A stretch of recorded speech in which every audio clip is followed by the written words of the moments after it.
Welcome, I'm Terry Tropin, and today I'm discussing the ICD-10 CM guidelines for coding, the general guidelines. So this is back to basics, but first let me tell you a little about myself. I have a master's in healthcare administration informatics from the University of Maryland Global Campus and have RHIA and CCSP certifications. I'm also an AHIMA-approved ICD-10 trainer. I've taught health information technology at Montgomery College for over 20 years. I've also written books on coding. These books are study guides that summarize the coding guidelines and make them easier to understand and easier to find.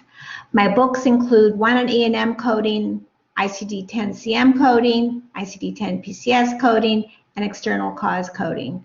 These are updated every year and are available on Amazon.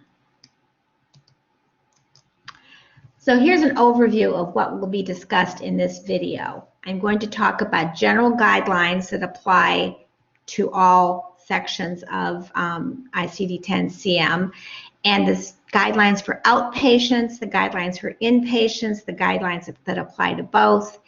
And also at the end of the video, we'll do a practice on looking at an operative report and pulling out the information you need in order to select the codes.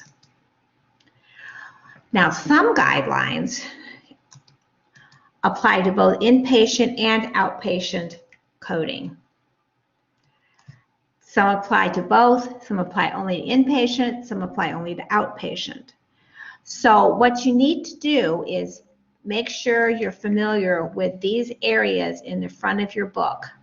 Most people are familiar with this one and with this one, but people often miss that there are additional sections for principal diagnosis, additional diagnoses, and outpatient services. So give a look in your book and locate these.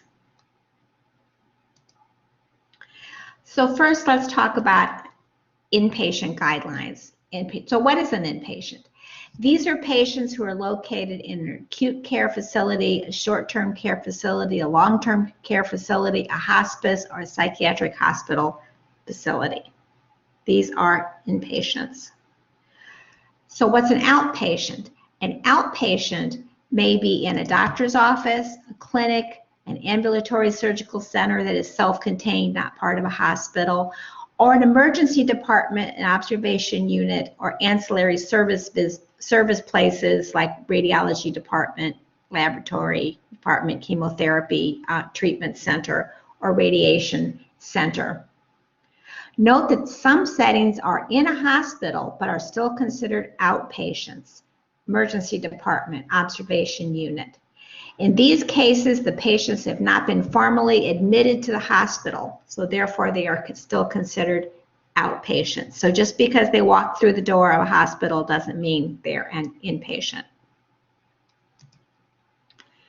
So let's start with guidelines that apply to both inpatient and outpatient services. ICD-10 CM has specific guidelines for coding for conditions specified as acute and chronic. The documentation may state acute and chronic or acute on chronic. So in this case, the patient has a chronic condition and is experiencing a flare-up or exacerbation of that condition. The guidelines state that if a condition is described as both acute and chronic and the alphabetic index and indents are at the same level, list codes for both. So here we have pancreatitis, here's acute, here's chronic, they're at the same indent level, okay? In this case, you're going to list both a code for acute and chronic, but the acute code is listed first because that's the one that's getting the most focus during this visit. There is a related guideline for acute or chronic conditions that are all documented with an organism that's causing the condition. For example, chronic gonococcal cystitis. The index reads cystitis, acute, cystotic, chronic, cystotic, gonococcal. Okay, so in this case, this word is more important than this word, so you're going to use the gonococcal A54.01 instead of the chronic. Most important thing is what's the organism that's causing the problem. So also guidelines concerning conditions that are documented by the provider as impending or threatened, means likely to occur if treatment is not done. But of course, they might go ahead and occur even with treatment, with or without medical intervention. So the best examples of this are a threatened abortion, meaning threatened miscarriage, or an impending infarction. So the guidelines state, if the condition did occur, if that abortion or that infarction did occur, code is confirmed. If the condition did not occur, look in the alphabetic index and look up like abortion and then an indent for threatened, or an infarction, an indent for impending. You can also find the main terms in the alphabetic index for impending or threatened. Those are also main terms in the alphabetic index. But you're not always going to find threatened or impending in the alphabetic index. The guideline says if it's not there as an impending, threatened, then code the underlying condition, not the condition described as impending or infarction. What symptoms did the patient have that made the provider think it was a threatened abortion or think that it was an impending infarct? That's what you code, what made the physician think that this may happen. So kind of a related issue is conditions that are described as borderline. So sometimes a provider will talk about borderline hypertension, borderline diabetes. The physician does not quite meet the criteria for the condition, but it's abnormal. There's an abnormality. They may have high blood pressure, but it's not high enough to be diagnosed as having hypertension. So the guidelines state if the condition is documented as borderline at the time of discharge, for inpatients anyway, refer to the main term borderline in the alphabetic index. So you have borderline diabetes, borderline hypertension, borderline osteopenia, borderline personality. And then those, of course, are the correct codes to use. If there's nothing listed as borderline, code the condition as if confirmed. Whoop.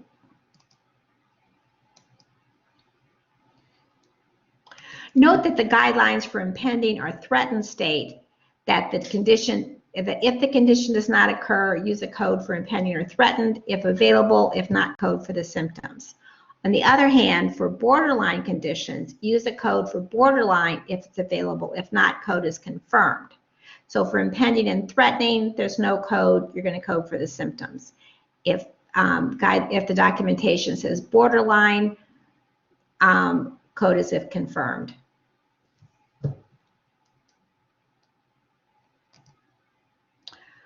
In most cases, codes are based on the documentation by the patient's provider. That's the physician or other qualified healthcare practitioner, legally accountable for establishing the patient's diagnosis.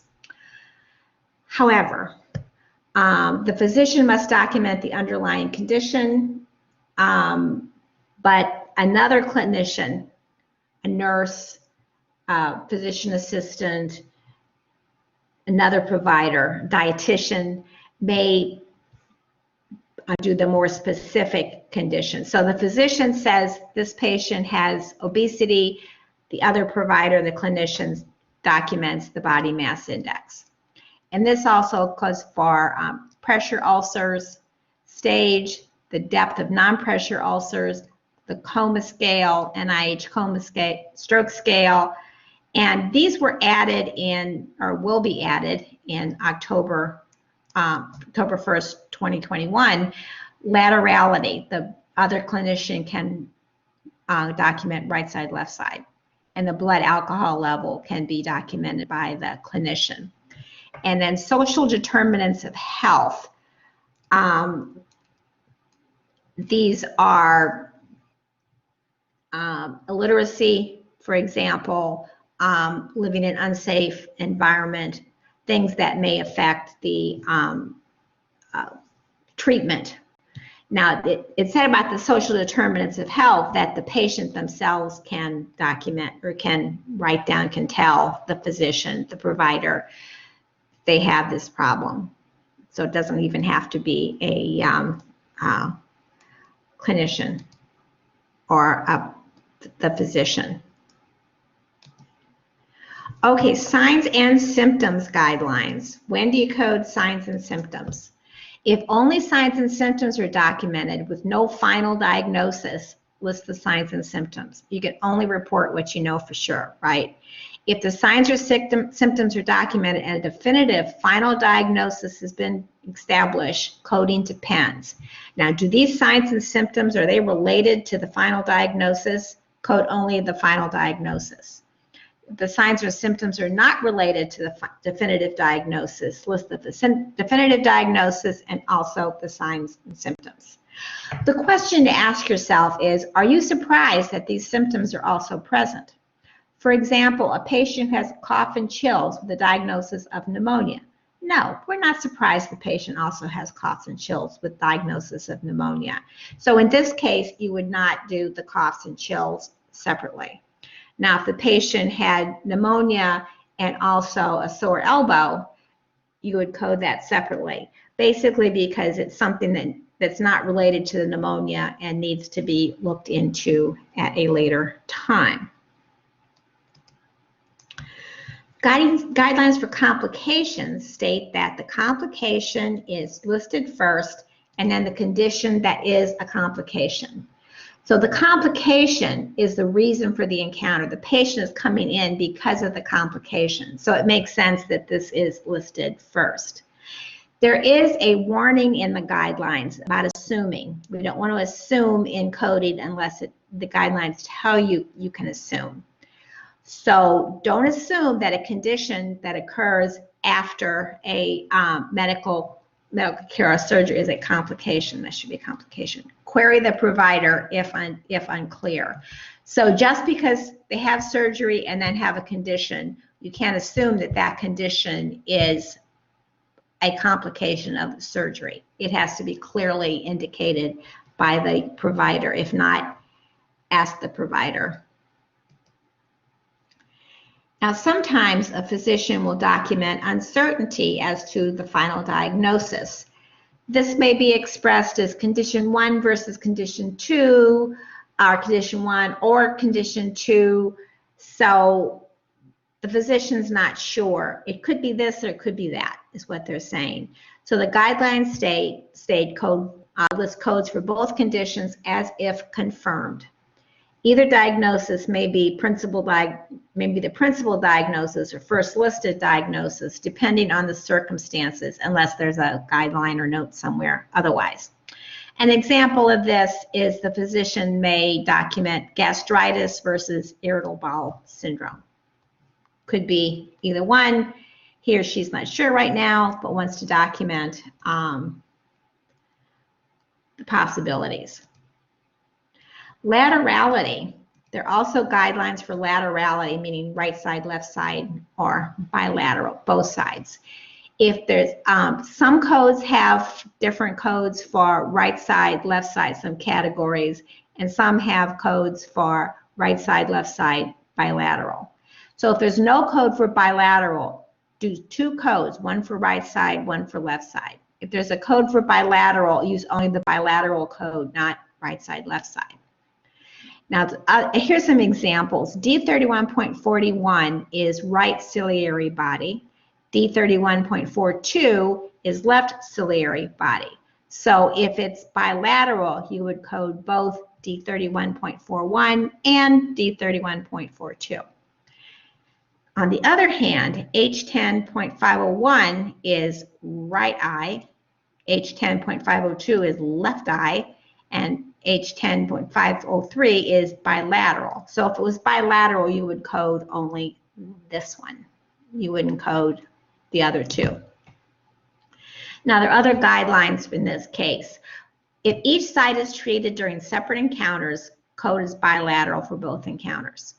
If on the subsequent encounter, the one on one side no longer exists, it's been successfully treated, in this case, it becomes unilateral. So once the right side is fixed, cured, the left side is still present. So it's no longer a bilateral condition, it's a unilateral condition.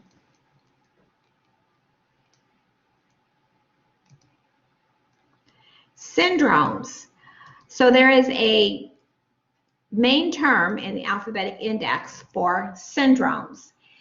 The guidelines state if the patient has manifestations that are not specifically part of the syndrome, these could be coded separately. Generally, a syndrome is this condition, this, and that makes, if the patient has all of those, it's a syndrome. So you're not going to code all of the different conditions that make up the syndrome. But you are going to code if the patient also has a manifestation that is not an accepted part of the syndrome. Now, sometimes a patient will be seen specifically for a procedure or other treatment, but ultimately the treatment is not carried out during that visit. The patient may have changed their mind, or the treatment may be contraindicated. The patient may be too sick to have the procedure done. In this case, list the diagnosis code for the condition, the procedure, or other treatment was going to be done. Again, we get why were they here? Why were they being seen, even if the treatment for that condition is not done? We've been discussing guidelines that apply to both inpatient and outpatient services. Some guidelines are different according to where the service was provided. First of all, talk about the first diagnosis that's listed. In inpatient coding, the first code listed on the claim form is referred to as principal diagnosis. In the outpatient coding, the first code listed on the claim form is referred to as the first listed diagnosis. Why? I don't know, but those are the rules. The terms encounter and visit are used interchangeably. You see that mostly in outpatient, but it can also be in inpatient. So what is a principal or first listed diagnosis? The principal diagnosis for an inpatient is defined as the condition established after study to be chiefly responsible for occasional admission of the patient to the hospital for care. Why are they here?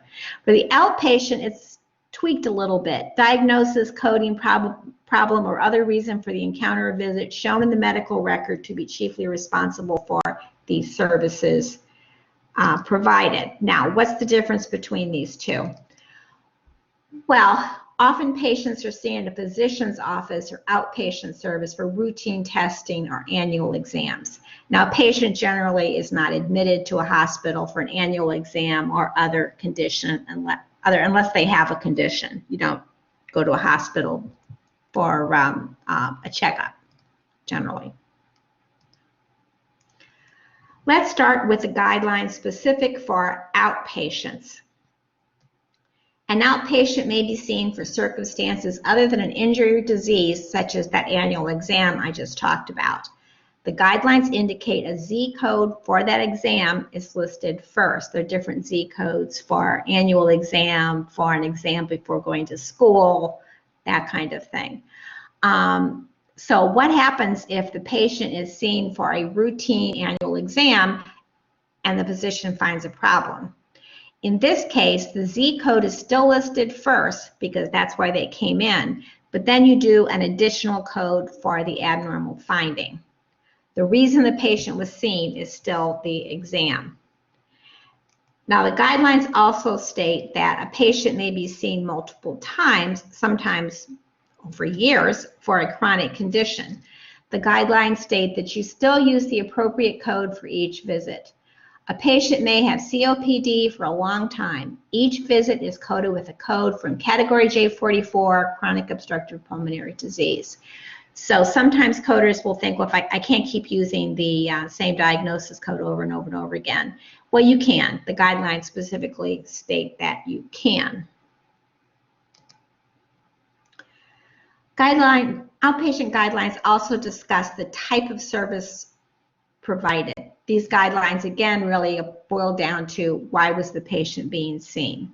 So if the patient is being seen for diagnostic services, you list first the condition the patient is being seen for. So if the patient is being seen for a lump in the breast and is getting a mammogram, diagnostic mammogram, the first listed diagnosis is the lump. And then you would add any additional diagnoses as appropriate for chronic or other conditions. Therapeutic services, the first listed diagnosis is the reason the therapeutic services were provided. Again, for that lump in the breast, if the patient is there for an aspiration of the lump is still reported first because that's what's being treated. And then again, any additional diagnoses that make sense. Preoperative evaluation, use a first listed diagnosis from ZO 1.81 and counter for pre-procedural exam. So if a patient is being seen, is going to get a surgery and the physician says, you know what, before I do this, I want the cardiologist to say it's okay, that the patient can handle this. So that's a preoperative evaluation by the cardiologist. So you first do a code saying this is a pre-procedural exam, the ZO 1.81, then why the procedure is going to be done, and then a code for any findings that the physician finds during the evaluation. Finally, there are guidelines for a patient seen for same-day surgery. Now, often a patient will come in and for surgery for a laparoscopy, for example, and they have one diagnosis, but once the physician gets in there, he says, oh, okay, this is what's causing the pain. The patient came in laparoscopy for pain, but once the procedure is started, they see the reason for the pain. So you're going to do the post-operative diagnosis, the more specific code as the principal diagnosis. You're not going to list that pain at all. You're just going to list the final post-operative diagnosis. You want a code for as much information as the patient has. Some guidelines are different for inpatients and outpatients. Let's look at the guidelines for additional diagnoses. What is listed on the claim form after the principal first listed diagnosis? So for inpatients, you do an additional diagnosis if the condition requires clinical evaluation, therapeutic treatment, or diagnostic procedures, extends the length of stay in the hospital, or increases the need for nursing care and or monitoring. For outpatients, the definition is a little simpler. It says coexisting conditions that require or affect patient care, treatment, or management. This means that conditions that do not affect the current encounter are not coded. If a patient recovered from a pneumonia 6 months ago and is seen for a foot fracture, the code for the pneumonia is not needed. The pneumonia is irrelevant. The patient wouldn't even do a history of pneumonia because it's irrelevant. Diabetes, on the other hand, almost always affects the current encounter. On the other hand, a patient admitted to the hospital with a prosthetic leg, code Z97.14, would be used. This is because the prosthetic would increase the assistance needed from hospital staff, such as walking or using the bathroom, and may also extend the length of stay. So it increased the nursing care and monitoring required. So sometimes a physician will document an uncertain diagnosis. So the physician may say probable, suspected, likely, questionable, possible, still to be ruled out, compatible with, consistent with, terms like that in the documentation. This means they think the condition is this, but they're not sure. A diagnosis is listed, but the provider is uncertain as to its validity. The guidelines differ in this case. For inpatients, list the code as if it's confirmed. So probable pneumonia, code pneumonia. This is coded as confirmed because the diagnostic workup, study, initial therapy is the same whether or not it's confirmed or if it's still suspected. For outpatients, the guidelines today code only for these signs and symptoms. So if the patient comes in with, they said cough and chills and pneumonia, and suspected pneumonia, possible pneumonia, you're still going to code for the cough and chills and not as confirmed. Now compare this guideline to the guidelines for comparative contrasting conditions. These involve more than one condition. The gastritis versus irritable bowel syndrome we talked about earlier. In this case, the guidelines are the same for both inpatient and outpatient. Code each condition as if confirmed. Now the guidelines here for suspected conditions involve one condition that's documented as suspected. So in this case, the guidelines are different. Guidelines for coding abnormal findings are also different for inpatients and outpatients. Abnormal findings include laboratory tests, x-rays, other diagnostic test results. So for the inpatient, you have to check to see if the physician is saying they're clinically significant. Do they matter? It might be, the patient has a slightly high temperature, but that's really irrelevant. So you're not going to code that. If it's unclear whether it's clinically significant, then ask the doctor.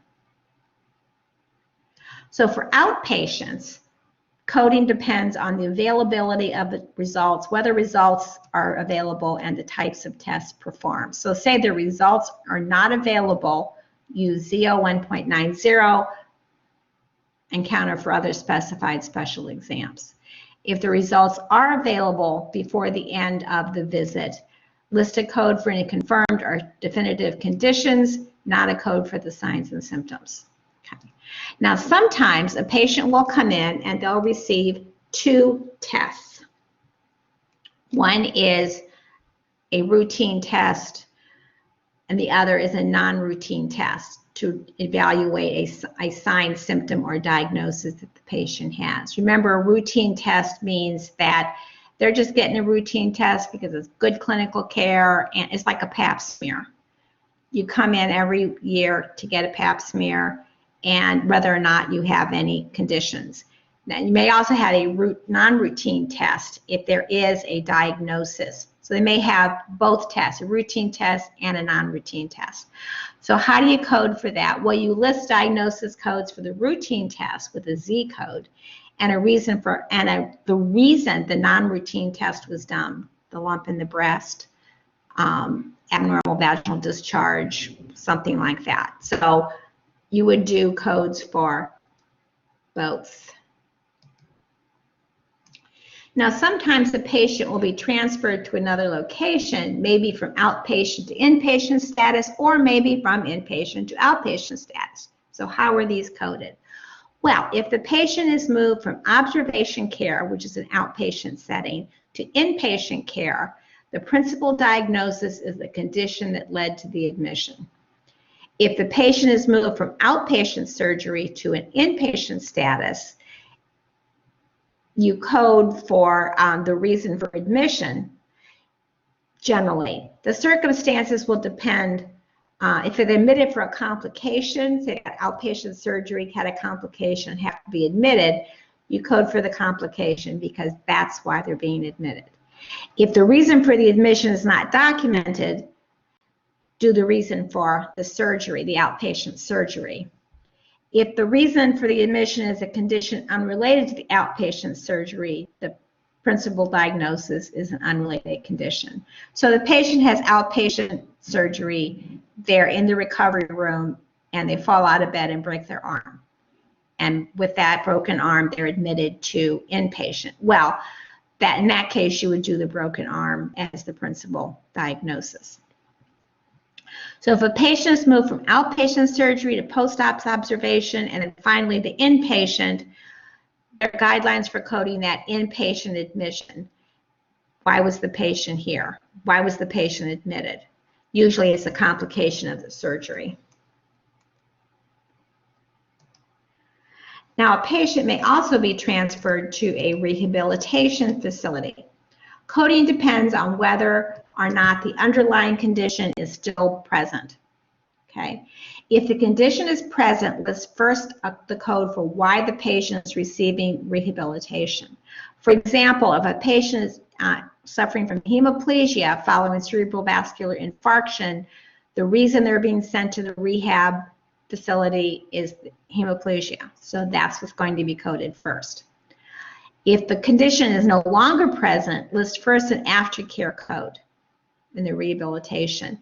Except there's an exception if it's for active treatment of an injury, and we're going to talk about that in a minute. But the aftercare codes, if it's not an injury, are in Z47 to Z48. Okay, so here's some examples of coding for aftercare. In the first example, the condition is due to a disease. Patient had hip replacement to treat severe degenerative osteoarthritis of the hip. Use Z47.1 aftercare following hip replacement.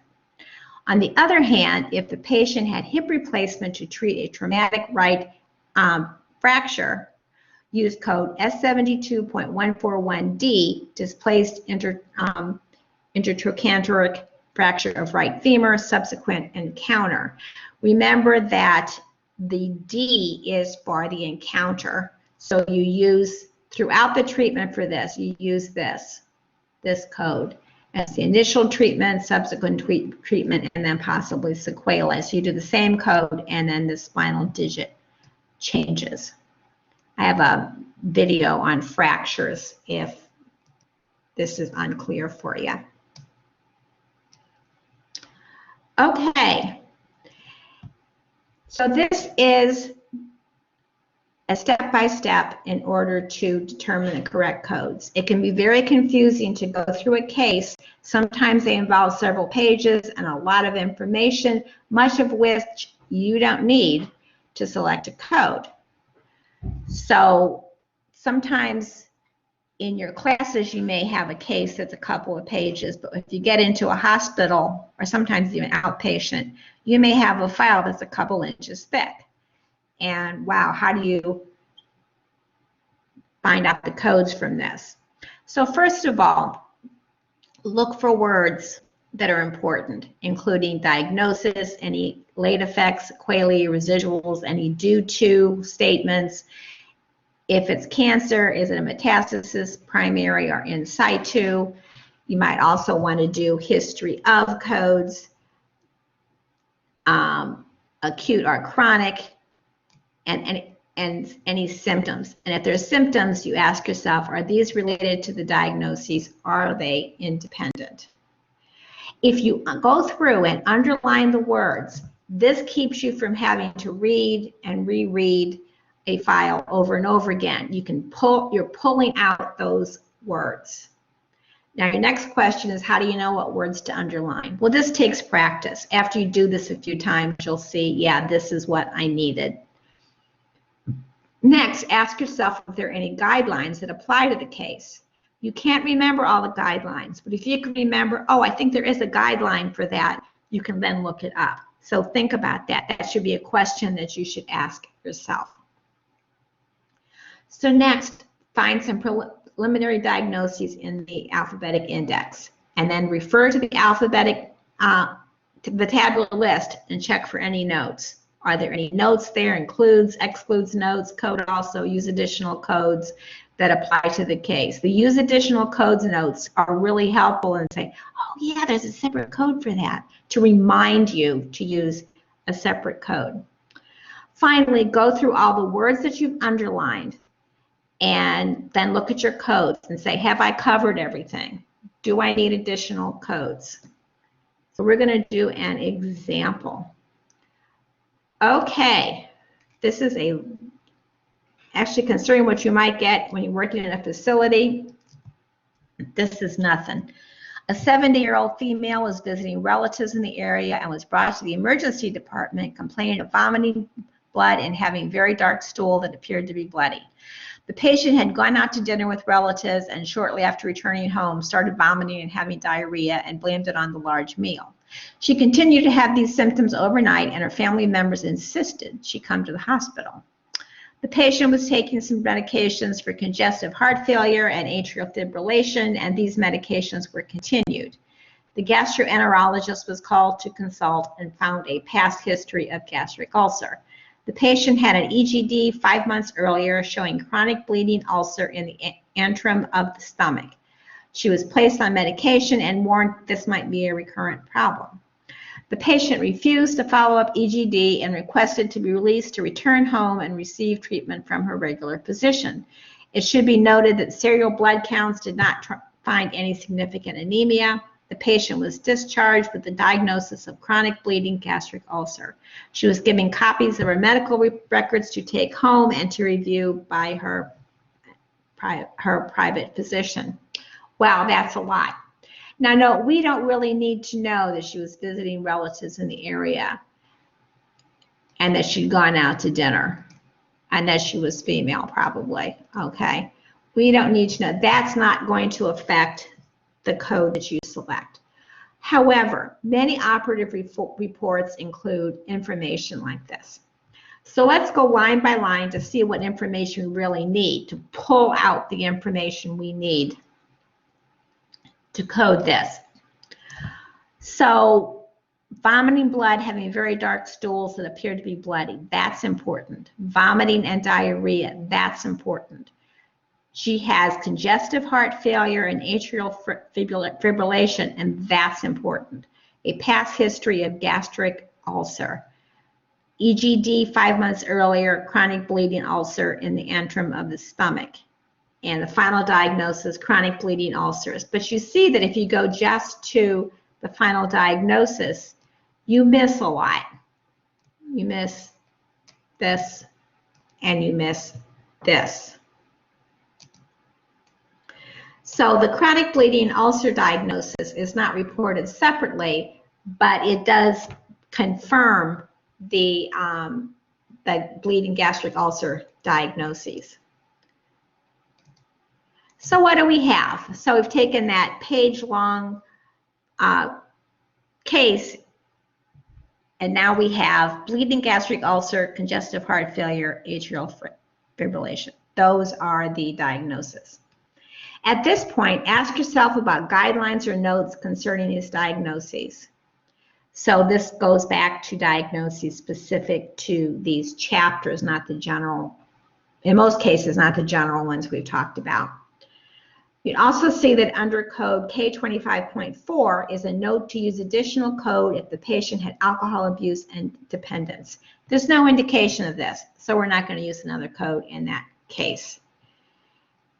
If you find you have unspecified or other specified codes that you pulled out, this one and this one, check to see if there's more information to select a more specific code. Sometimes there will be, sometimes there won't, but just check and make sure because you want to use the most specific diagnosis possible.